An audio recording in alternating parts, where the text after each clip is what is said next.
Hi guys, welcome back to my channel.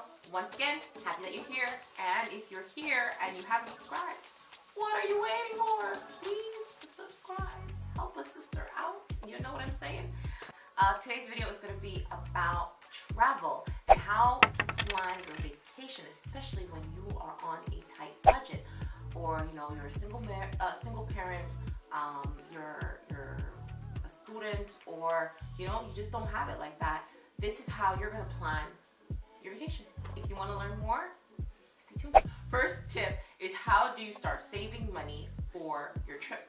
I don't think that the how you start saving money is really the main thing. I think it's when do you start saving money. For me, when I'm thinking about my vacation, especially if I want to have a nice vacation, if I don't really want to be staying at a hostel, because that's just not the way I like to travel. I rather like stay at a hotel. If I want, what kind of plane ticket do I need? Do I care if I'm at the back of the plane and I'm at the cheapest seat, or do I want to sit up close, or do I want first class, or whatever the case may be? I think about how much do I need to save to get that ideal vacation, and how far do I need to start saving to be able to afford the kind of travel that I expect for myself. In the sense of, let's say when I was going to Europe or even Disney, I started saving a year in advance. Sometimes if it's more money, I will say 16 months in advance. And so I have a plan on, I need,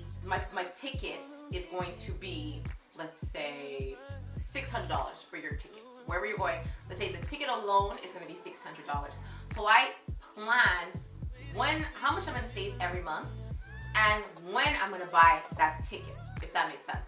So I bought my ticket for Europe in November, even though I will be traveling in June.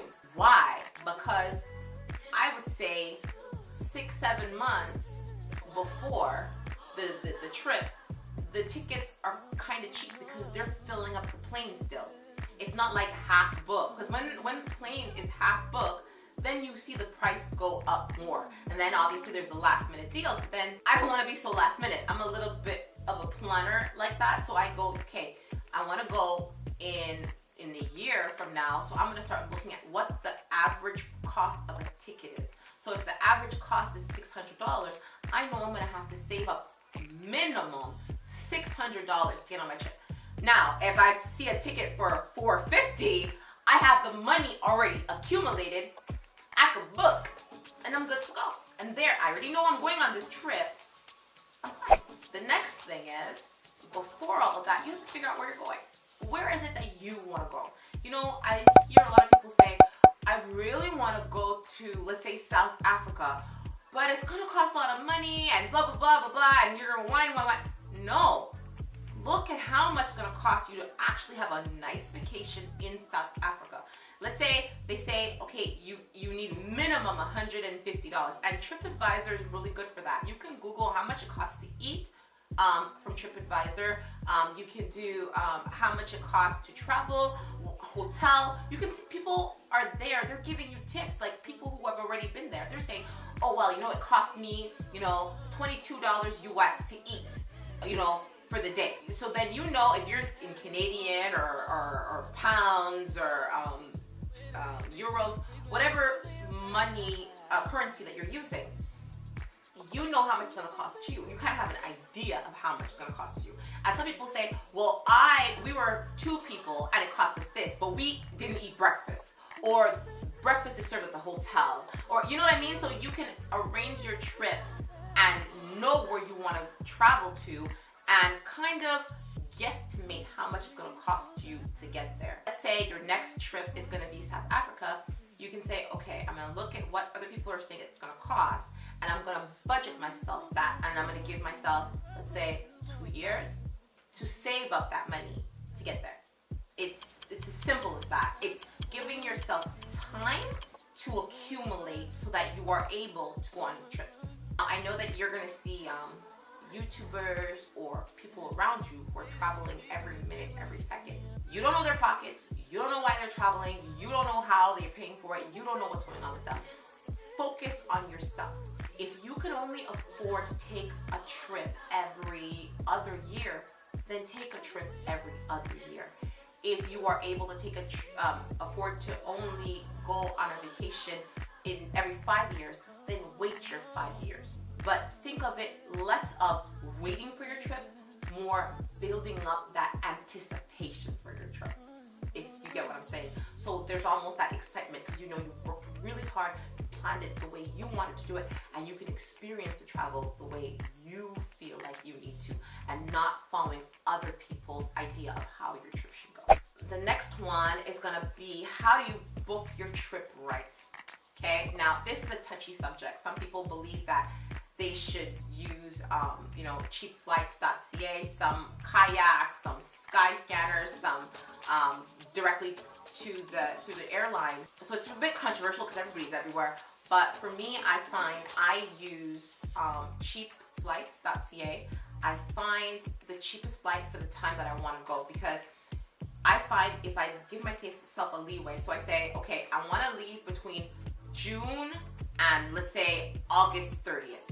So June 1st to August 30th or whatever, that's when I want to book my travel. So I have all that time to find the cheapest flight in that moment, or the less touristy time at that point, whichever is important to you, that I could book my flight. So then I do a cheap flight and I go and I just check it out. And I look at what the prices are up and down. Then I look at what the cheapest airline is. So sometimes it's Air Canada for me, or it could be WestJet, or it could be whatever, or Delta, or whatever the case may be. And I go onto their personal site, so the airline's website, and I check, because what the airlines have is like, they do a week's worth of travel, and they basically do square. So they say, okay, if you want to leave, between this time frame, it's going to cost you this, and they show you this cheapest flight in that moment. Now, let's say cheap flights say that it's going to cost you $600 to go to South Africa, and you go to the airline and it says it's going to cost you $700. That's a good difference. Here's what I do next, and I can't find a cheaper flight on the website. I call the airline. Yeah, pick up the real phone, your cell phone, your house phone, whatever the case may be, and you call the airline and you say, I see that on cheap flights it's this. Sometimes they have a better deal than what they're offering you online. So for me, Europe cost me $750, but I saw that it like a week before it was $750. But then it went up to like $850, and I'm like, what's going on, And sometimes it's a cookie. Sometimes it's just like you have to browse incognito. So you have to clear all your history so that you're able to be like new on the website, because sometimes some websites see that you're searching for it and they hike up the price. It does happen. I've seen it. I've watched it done. It does happen. But so when I called the airline, they were like, yeah, well, actually, she's like, I can give you this price, $750. I was like, you can? She's like, yeah. She's like, it's not gonna be $850, it's gonna be $750. I was like, thanks. And she's like, if you want to get your seats now, you can do it, and it's gonna be at like, let's say $20 for a seat.